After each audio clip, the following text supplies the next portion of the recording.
안녕하세요.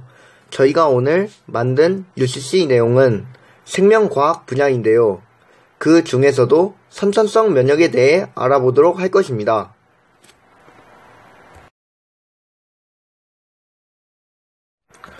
선천성 면역은 자연 면역 혹은 내재 면역이라고도 불리우며 비특이적인 방법으로 숙주가 감염되지 않도록 방어하는 세포나 기작으로 특징의 병원체를 기억하지 않고 즉각적으로 반응하는 면역 체계입니다.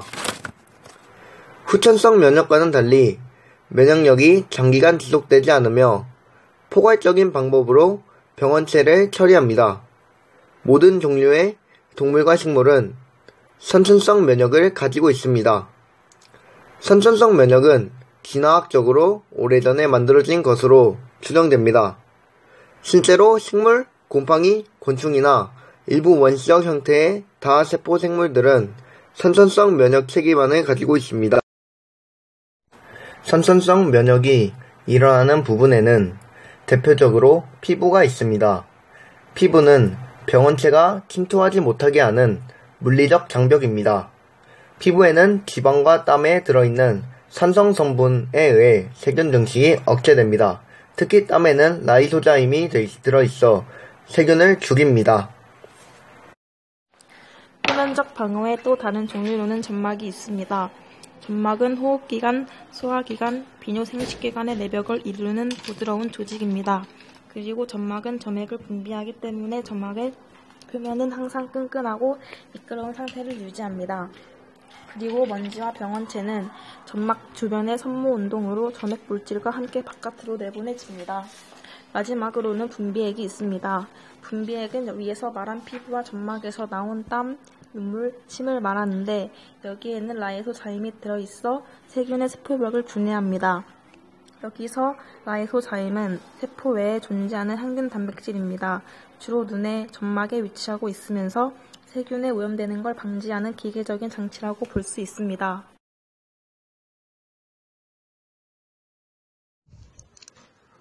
지금까지 말한 것을 설명해 드리자면 표면의 방어벽에는 피부, 점막, 그리고 분비액이 있다고 설명드린 것을 기억하실 겁니다.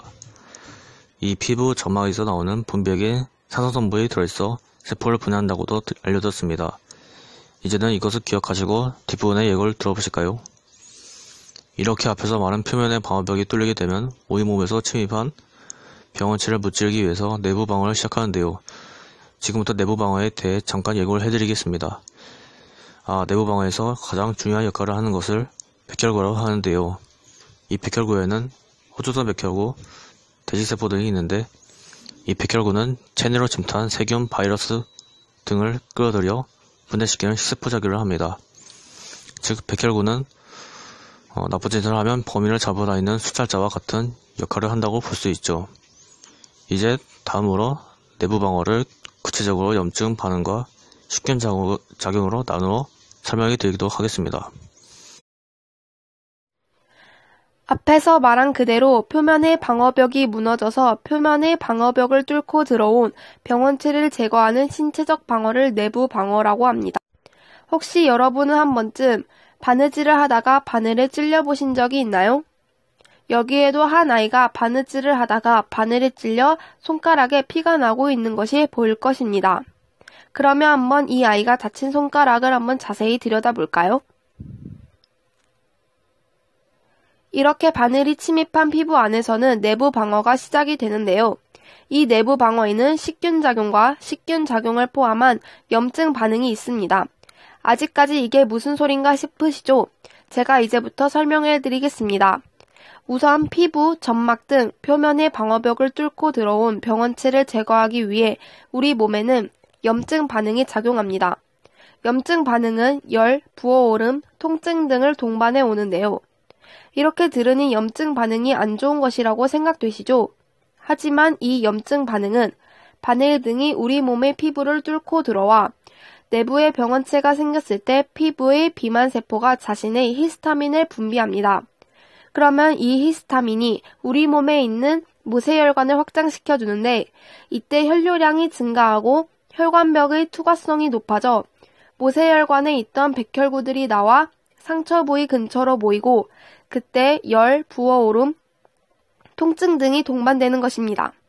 다음 단계는 식균 작용인데요. 이렇게 백혈구들이 모여들고 백혈구들이 침투한 병원체를 잡아먹어 병원체를 제거합니다. 그리하여 병원체는 제거되고 상처 부위에 고름이 생기는데 그것은 백혈구가 병원체와 장렬히 싸우고 죽은 흔적이므로 잘 기억하시길 바랍니다. 이러한 작용을 통해 이 아이는 며칠 후 자신도 모르는 사이 상처가 다 나아 있는 것을 볼 수 있게 되는 것입니다.